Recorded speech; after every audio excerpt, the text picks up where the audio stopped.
À 14 h à Paris, l'info se poursuit sur France 24. Voici tout de suite les principaux titres de cet après-midi à la une. Cet appel lancé aux Syriens rentrés pour reconstruire le pays. La transition toujours en marche en Syrie, alors qu'à Damas, on continue de célébrer sur la place des Omeyyades la chute du régime Assad. La nouvelle autorité, elle tente d'avancer. Vous vous trouvez à Damas et vous avez pu vous Bonjour. rendre aujourd'hui à l'hôpital Al-Nafis, ce lieu qui accueille de très nombreux prisonniers de l'ancien régime.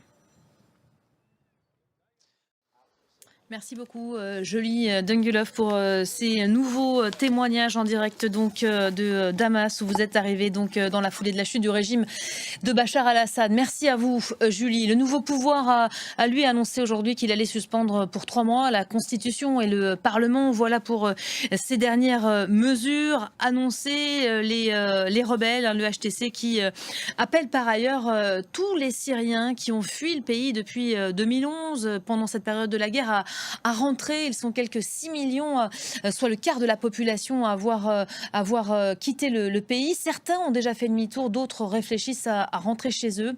Les minorités, elles apparaissent aujourd'hui très partagées. Laisser une chance aux islamistes ou fuir tout de suite avant d'éventuelles exactions. La frontière libanaise, vous allez le voir, est déjà débordée par l'arrivée de réfugiés. Reportage tout de suite de Nicolas Bertrand.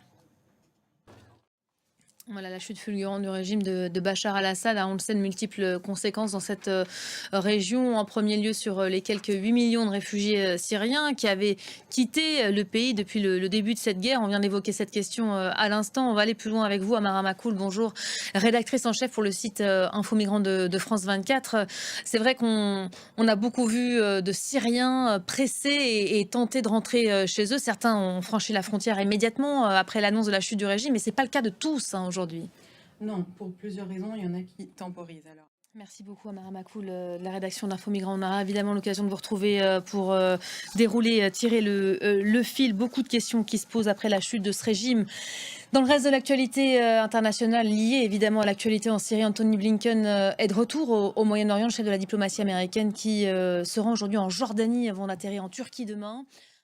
Et puis politique française, le chef de l'État français est toujours à Varsovie, reçu ce matin par le Premier ministre polonais. L'Arabie Saoudite maintenant, elle a été choisie pour accueillir la Coupe du Monde de football 2034. Beaucoup de questions se posent en matière de droits humains et d'écologie.